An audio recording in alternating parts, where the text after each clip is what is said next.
Bene, buonasera a tutti e a tutte. È come sempre un piacere darvi il benvenuto questa sera qui a Cinema Zero in quella che è una tappa di un lungo percorso di ricerca e di valorizzazione dedicato a uno dei più grandi artisti del nostro territorio. Ci tengo questa sera a ringraziare chi ha reso possibile questo percorso.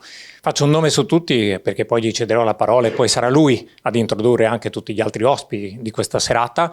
E Piero Colussi, che è stato il motore di tutta questa operazione, che l'ha seguita appunto all'interno di queste tappe, di questo percorso. L'altra sera eravamo a Udine, San Vito al Tagliamento, Casarsa, quindi un percorso che ha coperto, diciamo, tutto il territorio della nostra regione. E Piero Colussi è stato anche il motore che ha dato origine a questo percorso. Prima di lasciare a lui la parola anche per raccontarci che cosa vedremo questa sera, ci tengo però a condividere con voi un pensiero, una riflessione sul senso di un percorso del genere all'interno anche di un percorso più ampio come quello di Cinema Zero. Poche settimane fa ho avuto il piacere di partecipare alle giornate del Cinema d'Esse a Lucca, è un po' l'appuntamento, diciamo, più importante che si svolge ogni anno con appunto i Cinema d'Esse, i gestori dei cinema cosiddetti di qualità. Ed insieme ai colleghi ci siamo interrogati su che cosa significhi essere effettivamente un cinema d'Esse, un cinema di qualità. Sì, certo, fare dei film che magari non sono prettamente commerciali, tra virgolette, che sono più difficili magari da vedere, soprattutto in alcuni contesti, ma non solo. Credo che sia soprattutto la capacità di creare una propria identità, di creare un percorso culturale. Ed è qualcosa che si riesce a fare solo nel momento in cui si crea un dialogo, una relazione con la propria comunità di riferimento. Credo che un cinema, una realtà che riesce a mettere a servizio le sue specificità, in questo caso il cinema, l'immagine, noi di questo ci occupiamo appunto per valorizzare quella che è stata una delle figure più importanti degli artisti del nostro territorio. Credo che stia in qualche maniera tenendo fede a questo impegno e quindi stia facendo bene questo lavoro. Passo subito la parola a Piero Colussi.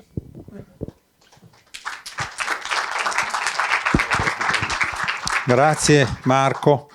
Con me questa sera ci doveva essere anche la professoressa Vania Strucheli, ma un problema di salute l'ha tenuta lontana a Trieste. In compenso abbiamo con noi Alessandra Zigaina, che poi ci dirà qualche cosa, e la persona con cui ho avuto il piacere di lavorare nel ricostruire questi due film che vedremo questa sera, che è Fulvio Toffoli.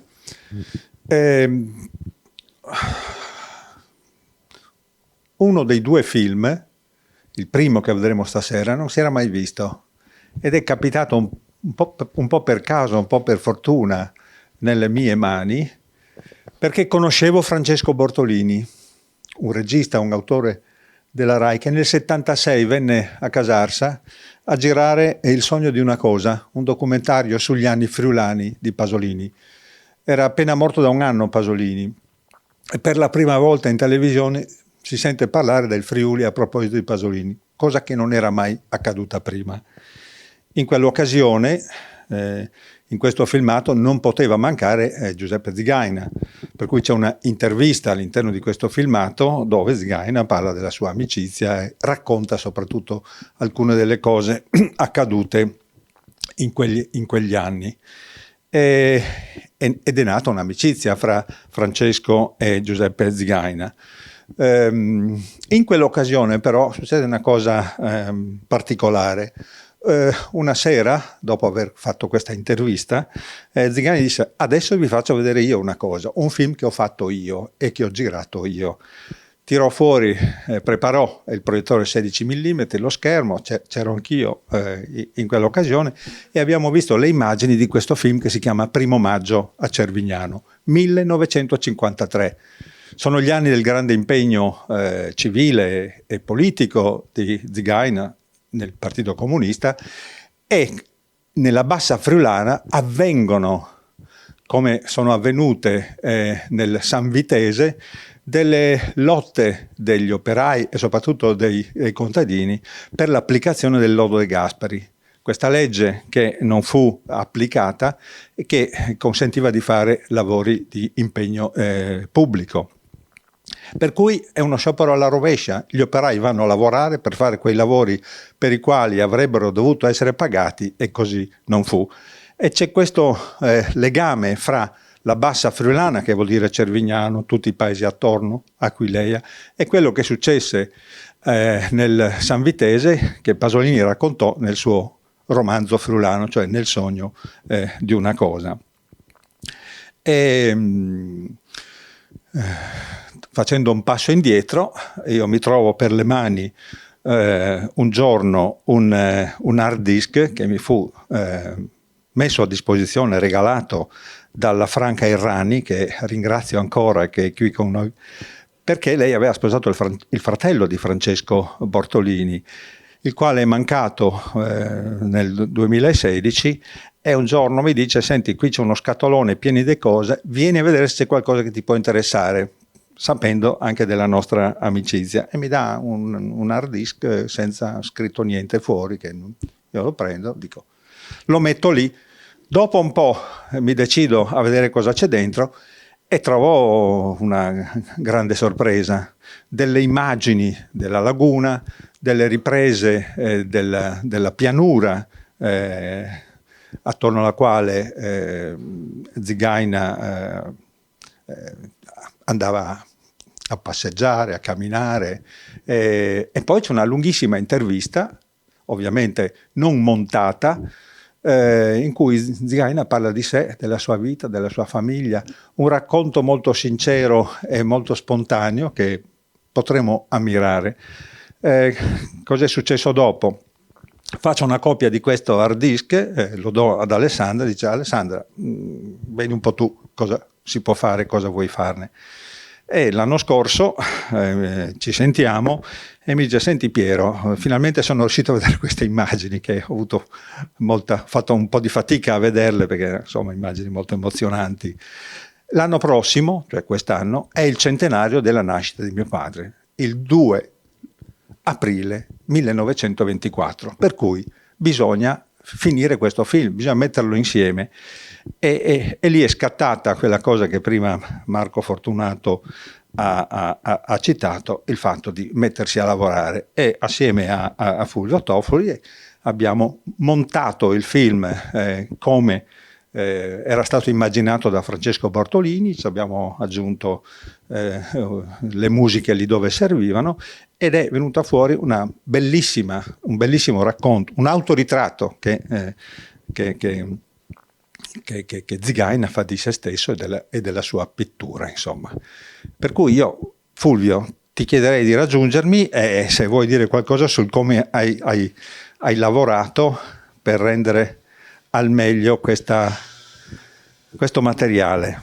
Buonasera a tutti. Al meglio, speriamo che sia giudicato tale. Insomma, comunque finora ci sono stati ottimi riscontri. A proposito del materiale che, come ha detto Piero, insomma, è stato messo in ordine, diciamo così, perché c'era Bortolini aveva realizzato una lunga chiacchierata. Ecco, fra l'altro vorrei dire, insomma, che Giuseppe Zigaina era un artista con un carattere un po' difficile, insomma abbastanza un po' scorbutico, mi azzardo a dire questa parola, ma questo aggettivo, e comunque non era facile che si mettesse a nudo come ha fatto in questa occasione, e quindi gran parte del merito in questo senso è sicuramente da attribuire a Francesco Bortolini. Ecco, Francesco Bortolini, due parole proprio, io ho avuto anche il piacere di lavorare con lui ad una trasmissione che faceva negli anni '80, una trasmissione di Rai 1 che si chiamava Cinema, appunto, è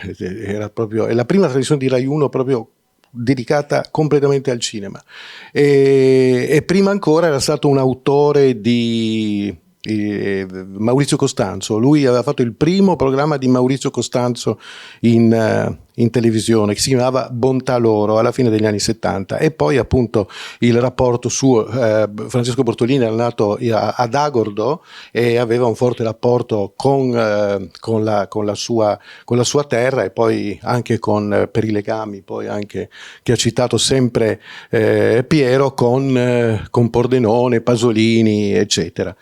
Ecco, quindi il criterio che poi che ho seguito in particolare sulla sulla costruzione, non è stato quello di andare cronologicamente a seguire la vita di Giuseppe Zigaina, ma un po' di seguire invece delle suggestioni più forti che emergevano dal suo racconto, e in cui poi vengono un po' fuori tutti i temi. Diciamo che la parte che non è approfondita, perché quello è un altro capitolo dell'artista, perché si tratta veramente di un'altra opera d'arte, cioè mi riferisco ai 7 libri che Giuseppe Zigaina ha scritto sulla morte di Pier Paolo Pasolini, studiando poi tutta la sua opera, eccetera.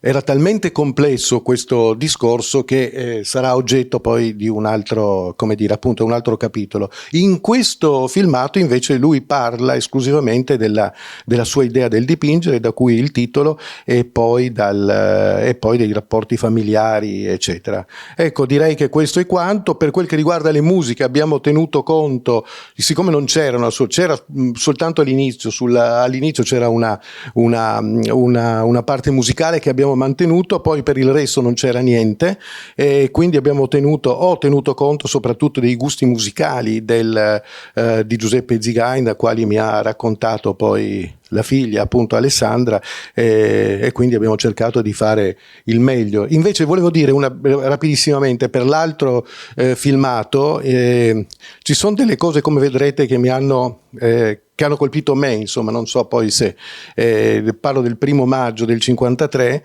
ed è la fortissima adesione di popolo, diciamo, alla festa del 1° maggio, alla festa dei lavoratori, e come viene vissuta questa festa. Cioè vediamo che tutti i partecipanti, che sono prevalentemente, immagino, gli operai, lavoratori, comunque, sono tutti elegantissimi, cioè tutti con l'abito buono, per cui voglio dire, c'è questo fatto che oggi non credo sia che le persone che andavano ad una manifestazione, che insomma hanno questa dimensione, cioè hanno anche questo aspetto di cura di sé e di rispetto, direi, anche nel presentarsi, e di se stessi in primo luogo. E poi sempre un altro aneddoto che riguarda questo secondo, questo che vedremo cronologicamente il primo, però lo vedremo come secondo, questo documentario realizzato da Giuseppe Zigaina, poi con l'aiuto e la collaborazione di Aldo Buiatti.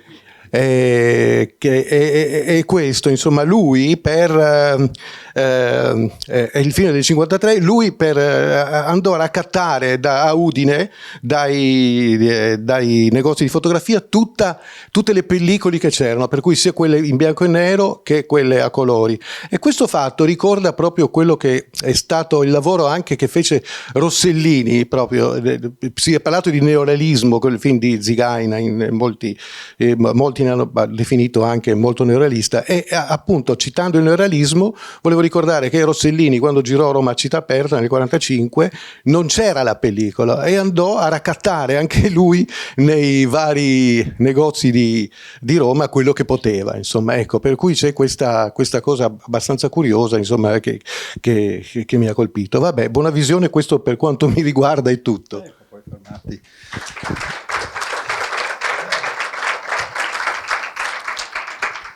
Ecco, Fulvio ha già introdotto anche il tema di questo secondo film, che è inedito, nel senso che lo vediamo adesso in questo formato che ricorda quello originale, lo vediamo per la prima volta di fatto. Perché dico questo? Perché ci sono sopravvissute 2 copie mute a 16 mm in bianco e nero che Alessandra ha depositato alla Cineteca del Friuli. Poi però, io ricordavo, per averlo visto nel 76, c'erano anche delle sequenze a colori. Queste sequenze a colori furono riutilizzate nel 1980, scusate la precisione, perché la sede RAI di Trieste fece con Giuseppe Zigaina un altro 1° maggio a Cervignano, però con materiale diverso, riprese fatte contestualmente in quell'anno, tra l'altro da Vitrotti, insomma un grande operatore triestino, e con del materiale che riguarda i lavori sul Cormor e i lavori edili della cooperativa di Aquileia fatti da Ado Buiati, che abbiamo citato poco fa. E poi ci sono questi spezzoni di 1° maggio a Cervignano. Ma per spiegare tutte queste cose, Zigaina chiama l'amico, il segretario del Partito Comunista di Udine, Mario Lizzero, che in una lunga intervista racconta cosa sono state queste lotte, eccetera. Per cui quello che vedremo stasera invece è la versione in bianco e nero a cui abbiamo inserito, grazie soprattutto al lavoro di Tommaso Fabi, che è quel ragazzo in piedi là dietro che ci sta riprendendo, che è il responsabile del laboratorio multimediale di Cinema Zero, che ha fatto un lavoro proprio millimetrico di sostituzione delle parti in bianco e nero con quelli a colori. E lo vediamo come era stato pensato in origine nel 1953 da Zigaina.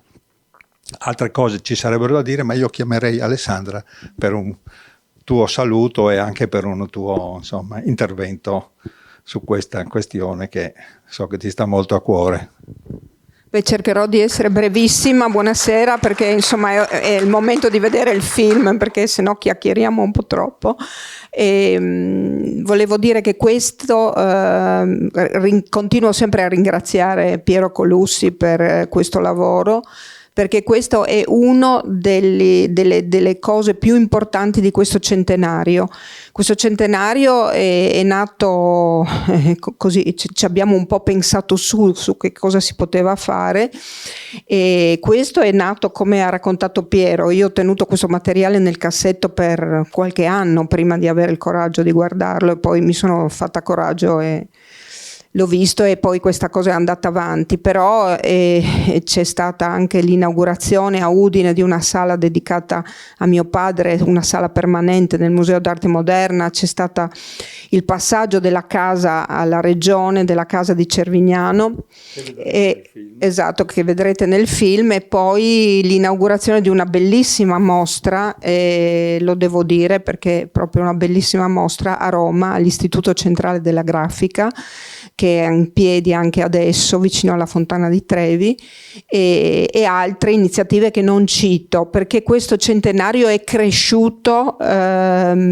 in corso d'opera. Si sono avvicinate altre cose che noi non avevamo previsto. L'ultima ieri una associazione privata ha inaugurato uno spazio in centro a Udine e ha voluto cominciare con una mostra dedicata a mio padre, e altre cose con le scuole. Insomma, non voglio fare un lungo elenco. Dico che è stato un bellissimo percorso, non si è ancora concluso, e spero che insomma, la partecipazione finora è stata molto buona, devo dire. Nel 2025 voi sapete ci sono i 50 anni della morte di Pasolini. Fulvio ha accennato prima al lavoro che mio padre ha fatto sulla morte di Pasolini, e credo che il 2025 invece sarà l'occasione per affrontare anche questo tema con la ripubblicazione di Ostia e con altre cose. Bene, io vi auguro buona visione. Grazie, e grazie ancora a Piero Colussi e a Cinema Zero. Grazie. Bene, adesso vediamo. Sì, adesso volevo concludere dicendo che il progetto cinematografico, che si concluderà con la realizzazione anche di un DVD, di un cofanetto in cui ci sarà un bellissimo booklet con ad esempio su 1° maggio a Cervignano, con un saggio di Carlo Gabersek, che è questo studioso del cinema friulano molto importante. Per cui tutto nasce dalla collaborazione fra Cinema Zero, la Cineteca del Friuli e il comune di Cervignano del Friuli, insomma. Per cui credo che abbiamo fatto una bella cosa. Buona visione, a dopo.